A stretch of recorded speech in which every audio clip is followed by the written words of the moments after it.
पति की मौत को 1 महीना बीत गया था। पिछले 1 महीने से रोते रोते अब मानो उसकी आंख के आंसू तक सूख चुके थे। इसी गहरी उदासी के आवेग में उसे अपनी माँ की याद आती है। कितनी बदनसीब हूँ मैं। अपने जीवन के सबसे कठिन समय में आज मेरे पास रोने के लिए एक कंधा तक नहीं है। बस बहुत हुआ, अब मुझे माँ के पास जाना ही होगा।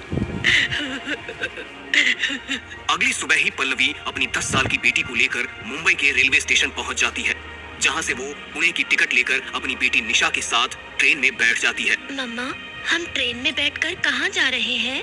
हम तुम्हारी नानी के पास जा रहे हैं मेरी बच्ची। नानी के पास? लेकिन आपने पहले तो कभी मुझे नानी के बारे में नहीं बताया। मुझे तो लगा था कि मेरी नानी है ही नहीं।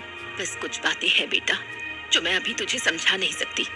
खैर, आज तुम अपनी नानी से मिलोगी ना, तो देखना वो तुम्हें देखकर कितनी खुश होंगी। निशा ने अपनी माँ की गोद में सर रखा और ट्रेन की सीट पर लेट गई। अपनी बेटी के सर को सहलाते हुए पल्लवी को पुराने दिन याद आ गए और उसकी आंखों से आंसू छलकने लगे। एक बार मना कर दिया ना मैंने तुझे कि नहीं हो सकती तेरी शादी उस लड़के से।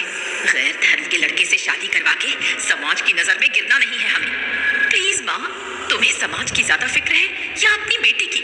माँ प्लीज मान जाओ। पल्लवी ने अपनी माँ को समझाने की बहुत कोशिश की, लेकिन माँ ने शादी से साफ इनकार कर दिया था। इसीलिए उसी रात पल्लवी घर छोड़कर भाग जाती है। उस दिन से आज तक न कभी पल्लवी ने अपनी माँ से बात की और न वो कभी उनसे मिलने के लिए गई। बेटी के गैर बिरादरी के लड़के के साथ भाग जाने पर उसकी माँ ने भी उसे मरा हुआ समझ लिया। समय बीता और अचानक शादी के 12 साल बाद उसके पति की मौत हो गई।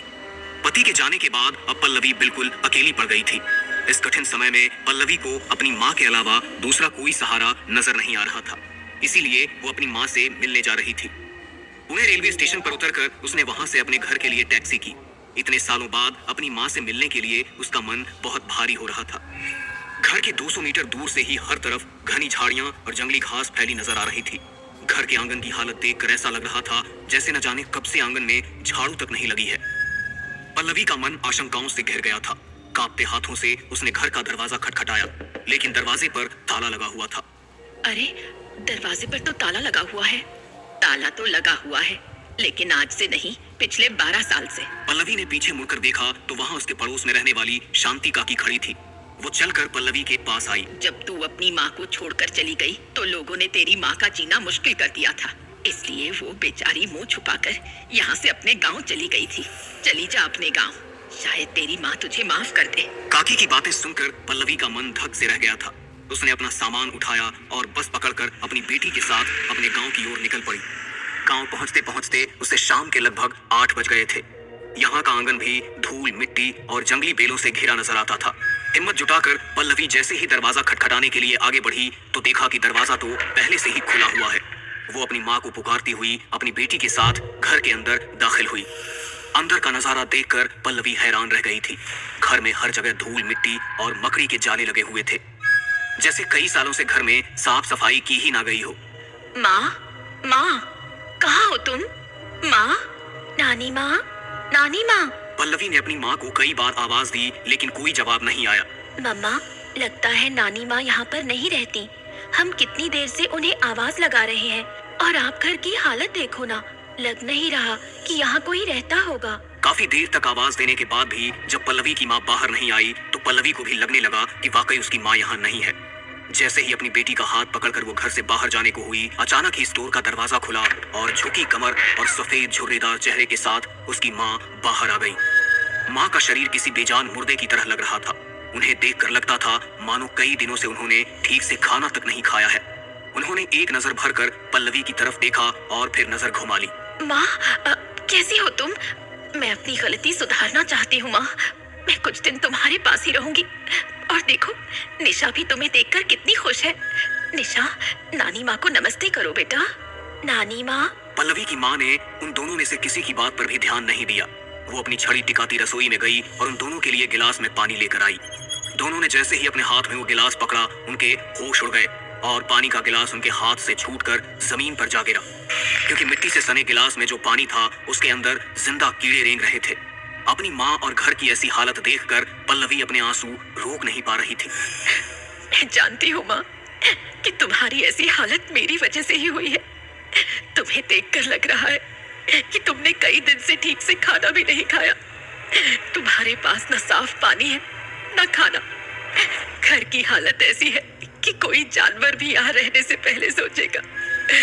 मुझे माफ कर दो माँ, मगर अब मैं आ गई हूँ माँ। मैं अब सब सही कर दूंगी।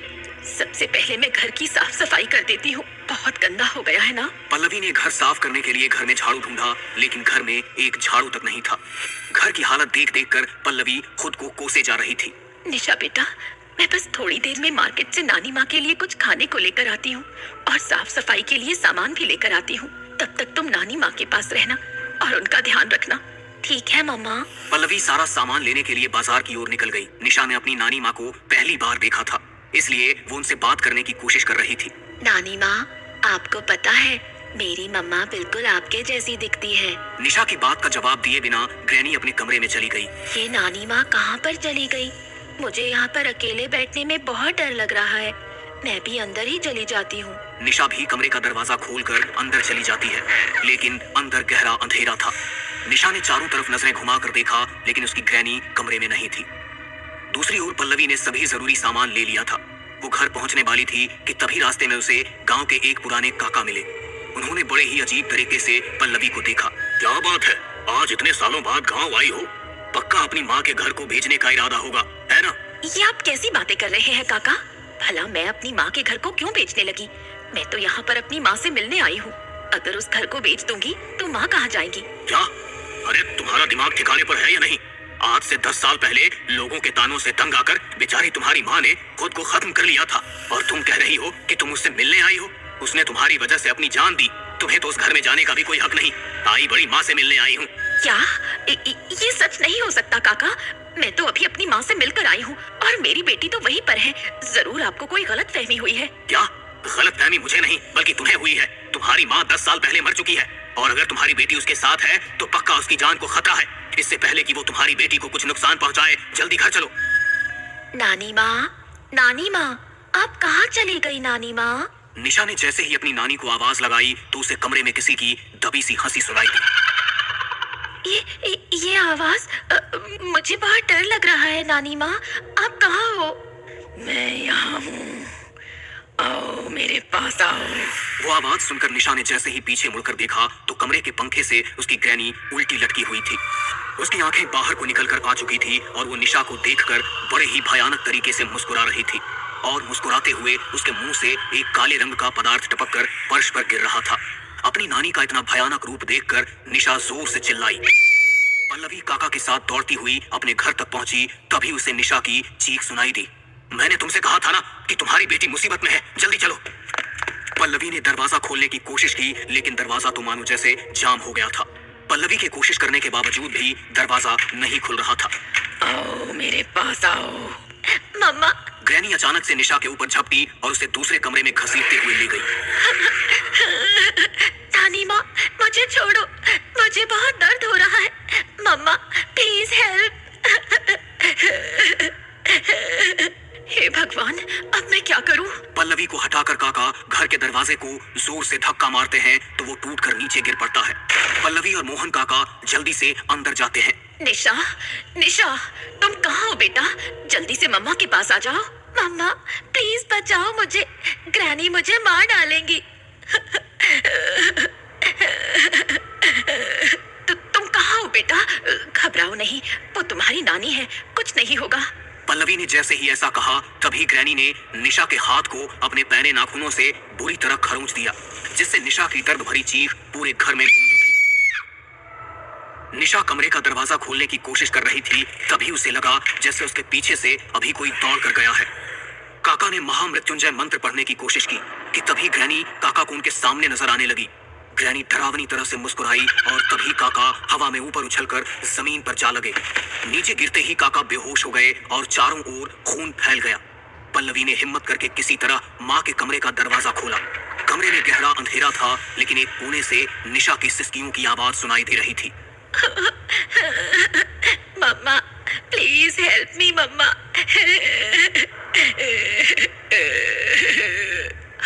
तुम कहाँ हो मेरी बच्ची?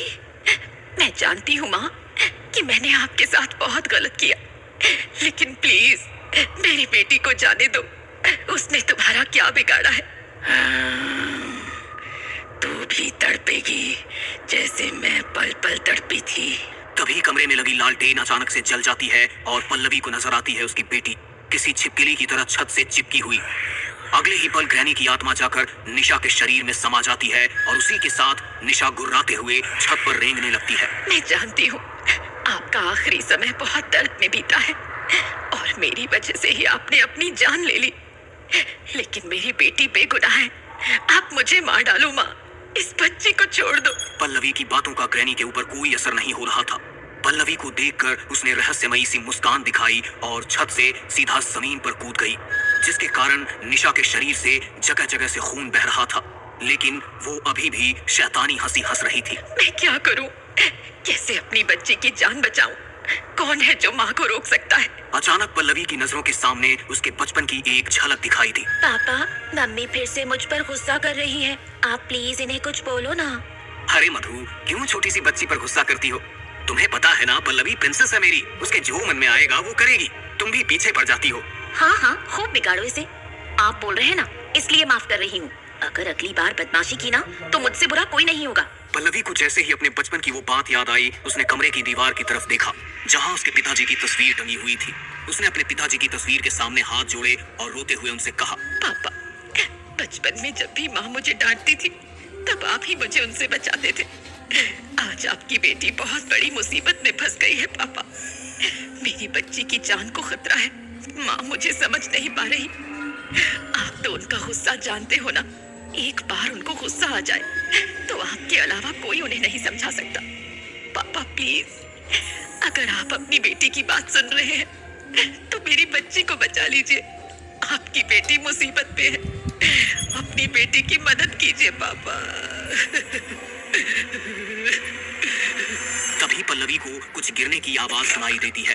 पल्लवी चौंक कर आवाज की ओर देखती है। सामने उसे घर का मंदिर दिखाई देता है, जिस पर पर्दा लगा हुआ था और मंदिर से एक मूर्ति नीचे गिरी थी, जिसके कारण उसका ध्यान इस तरफ हुआ था। क्या ये पापा का इशारा था कि मुझे इस मंदिर से मदद मिलेगी? पल्लवी मंदिर का पर्दा हटाती है और मंदिर में रखा हुआ दीपक जला देती है।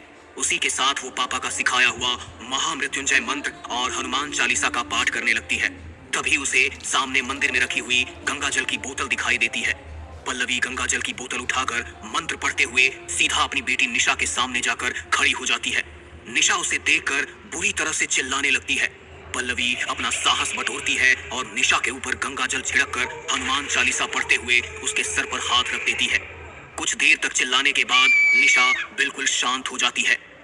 घर में अभी तक उठ रही अजीब किस्म की दुर्गंध भी अचानक से शांत हो गई थी।